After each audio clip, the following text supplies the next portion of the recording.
कहानी कुरुक्षेत्र से लिया गया है और इस कविता के माध्यम से श्री रामधारी दिनकर जी ने उस प्रसंग का वर्णन किया है जब श्री कृष्ण भगवान कौरव की सभा में आते हैं और उनसे यह आग्रह करते हैं कि अगर आप हमें हस्तिनापुर ना दे सको तो आधा राज्य ही दे दो, जो कि इंद्रप्रस्थ हुआ, और अगर आप इंद्रप्रस्थ भी ना दे सको तो केवल 5 ग्राम दे दो, हम वही खुशी से रह लेंगे। मगर उनका प्रस्ताव कौरवों ने सरासर ठुकरा दिया। तब श्री कृष्ण भगवान कुपित होकर उन्होंने कौरव को चेतावनी डाली। तो यह कविता कुछ इस प्रकार से है कि वर्षों तक वन में घूम घूम, वर्षों तक वन में घूम घूम, बाधा विघ्नों को चूम चूम, सह धूप घाम पानी पत्थर, पांडव आए कुछ और निखर। कि सौभाग्य न हर दिन सोता है, देखे आगे क्या होता है।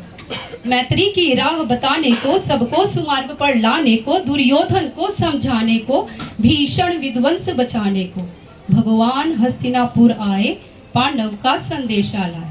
क्या लाए?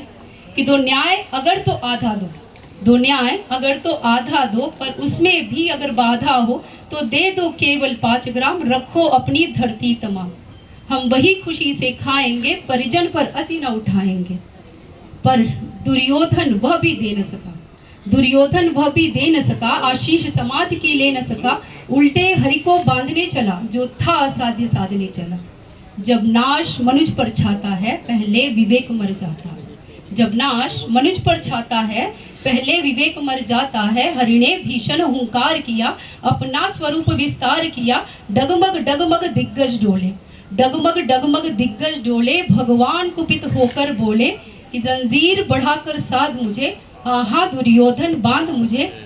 यह देख जगत मुझ में लय है, यह देख पवन मुझ में लय है, मुझ में विलीन झंकार सकल, मुझ में लय है संसार सकल। अमृत फूलता है मुझ में, संघार झूलता है मुझ में। और उद्याचल मेरा दीप्ति भाल, उद्याचल मेरा दीप्ति भाल, भूमंडल वृक्ष स्थल विशाल, भुज पर दिबंध को घेरे है, मैं नाक मेरु पग मेरे है। और दिखते जो नक्षत्र निखर, सब है मेरे मुख के अंदर। और दीर्घ है तो दृश्य कांड देख, दीर्घ है तो दृश्य कांड देख, मुझ में सारा ब्रह्मांड देख। चर अचर जीव जग शर अक्षर, नश्वर मनुष्य सुर जाति अमर। शतकोटि सूर्य शतकोटि चंद्र, शतकोटि सूर्य शतकोटि चंद्र, शतकोटि सरित सर सिंधु मंत्र, शतकोटि ब्रह्म विष्णु महेश, शतकोटि जिष्णु जलपति धनेश, शतकोटि रुद्र शतकोटि काल, शतकोटि दंडधर लोकपाल। जंजीर बढ़ाकर साधी ने, हाँ दुर्योधन बांधने। और भूलोक अतल पाताल देख, भूलोक अतल पाताल देख, गत और अनागत काल देख। यह देख जगत का आदि सृजन, यह देख महाभारत कारण। मृतकों से पटी हुई भू है, पहचान कहाँ इसमें तू है। और अंबर में कुंतल जाल देख, अंबर में कुंतल जाल देख, पद के नीचे पाताल देख, मुट्ठी में तीनों काल देख, मेरा स्वरूप विकराल देख। सब जन मुझी से पाते हैं, फिर लौट मुझी में आते हैं। जीभा से कड़ती ज्वाल सगन, जीभा से कड़ती ज्वाल सगन, सांसों में पाता जन्म पवन। पड़ जाती मेरी दृष्टि जिधर, हंसने लगती है सृष्टि में। बांधने मुझे तू आया है, बांधने मुझे तू आया है, जंजीर बड़ी क्या लाया है। यदि मुझे बांधना चाहे मन, तो पहले बांध अनंत गगन। सुनने को साध न सकता है, वो मुझे बांध कब सकता है। और हित वचन नहीं तूने माना, हित वचन नहीं तूने माना, मैत्री का मूल्य न पहचाना। तो ले मैं भी अब जाता हूँ, अंतिम संकल्प सुनाता हूँ। तो ले मैं भी अब जाता हूँ, अंतिम संकल्प सुनाता हूँ। कि याचना नहीं अब रण होगा, याचना नहीं अब रण होगा, जीवन जय या कि मरण होगा। टकराएंगे नक्षत्र निखर, बरसेगी भू पर वाणी प्रखर, फणशेष नाग का डोलेगा, विकराल काल मुख खोलेगा। दुर्योधन रण ऐसा होगा, फिर कभी नहीं जैसा होगा। भाई पर भाई टूटेंगे, भाई पर भाई टूटेंगे, विषबाण बूंद के छूटेंगे, वायस श्रृंगार सुख लूटेंगे, सौभाग्य मनुज के फूटेंगे।